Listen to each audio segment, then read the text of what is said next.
સુરત લોકસભા બેઠક પરથી કોંગ્રેસના ઉમેદવાર નિલેશ કુંભાણીનું ઉમેદવારી ફોર્મ થયું રદ। 4 ટેકેદારો હાજર ન રહેતા નિલેશ કુંભાણીનું ફોર્મ અમાન્ય। કોંગ્રેસના વકીલે કહ્યું, અમે જઈશું હાઈકોર્ટ। ઇલેક્શન પિટિશન માટે ડ્રાફ્ટ કરાયો તૈયાર। ભાવનગરમાં આપ ઉમેદવાર ઉમેશ મકવાણા અને અમરેલીમાં કોંગ્રેસના ઉમેદવાર જેનીબેન ઠુમરનું ફોર્મ થયું મંજૂર। બંનેના ફોર્મમાં વિસંગતતા હોવાનો ભાજપનો હતો આક્ષેપ। બંનેને ચૂંટણી અધિકારીએ આપી લીલી ઝંડી।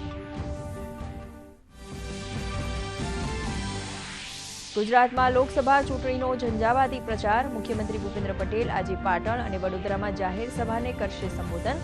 તો પ્રદેશ અધ્યક્ષ સી.આર. પાટીલ ચોટીલા ખાતે કાઠી સમાજના કાર્યક્રમમાં રહેશે ઉપસ્થિત। તો કોંગ્રેસ પ્રદેશ અધ્યક્ષ શક્તિસિંહ ગોહિલે અમદાવાદમાં યોજી જનસભા। સોનલબેનનો બોપલ ખાતે પ્રચાર। રાજસ્થાનના ઝાલોરમાં સ્ટાર પ્રચારક નરેન્દ્ર મોદીનો વિજય શંખનાદ। પીએમ મોદીએ કોંગ્રેસ પર પ્રહાર કરતા કહ્યું, કોંગ્રેસના પરિવારવાદે દેશને કોરી ખાધું। પોતાની સ્થિતિ માટે કોંગ્રેસ પોતે જવાબદાર।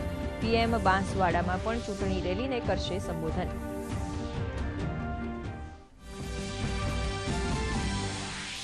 બિહારના કટિહારમાં ભાજપ નેતા અમિત શાહે યોજી ચૂંટણી સભા। અમિત શાહે કહ્યું, લાલુ પ્રસાદ યાદવને કારણે બિહારમાં જંગલરાજ। રાજનાથસિંહ પશ્ચિમ બંગાળના મુર્શિદાબાદમાં યોજી સભા। તો જેપી નડ્ડાએ મહારાષ્ટ્રના બુલઢાણમાં ગજવી સભા।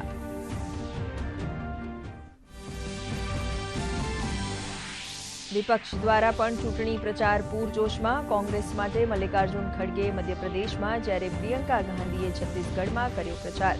બસપા સુપ્રીમો માયાવતી ઉત્તર પ્રદેશના અમરોહામાં કર્યો ચૂંટણી પ્રચાર। તો તેજસ્વી યાદવ, અખિલેશ યાદવ સહિતના વિપક્ષી નેતાઓએ પણ કર્યો ચૂંટણી પ્રચાર। ભારત મંડપમમાં ભગવાન મહાવીરના 2550માં નિર્વાણ મહોત્સવનું આયોજન। પીએમ મોદીએ બહાર પાડી સ્મારક ટપાલ ટિકિટ અને સિક્કા।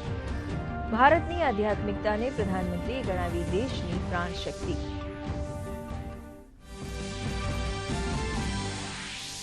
ગુજરાતમાં પણ કરાઈ રહી છે મહાવીર જયંતિની ઉજવણી। રાજકોટ, નડિયાદ, ધ્રાંગધ્રામાં નીકળી શોભાયાત્રા। મોટી સંખ્યામાં જોડાયા જૈન સમાજના લોકો। મહેસાણા પાંજરાપોળના 1400 પશુઓને મિષ્ઠાન, ગોળ અને ઘાસનું ભોજન કરાવાયું। રાજ્યમાં ગરમીના પ્રકોપમાંથી આંશિક રાહત। તાપમાનમાં 2 થી 3 ડિગ્રીનો આવ્યો ઘટાડો। આણંદમાં સૌથી વધુ 39.7 ડિગ્રી તાપમાન નોંધાયું। અમદાવાદમાં 37.9 અને ગાંધીનગરમાં 37.3 ડિગ્રી તાપમાન નોંધાયું।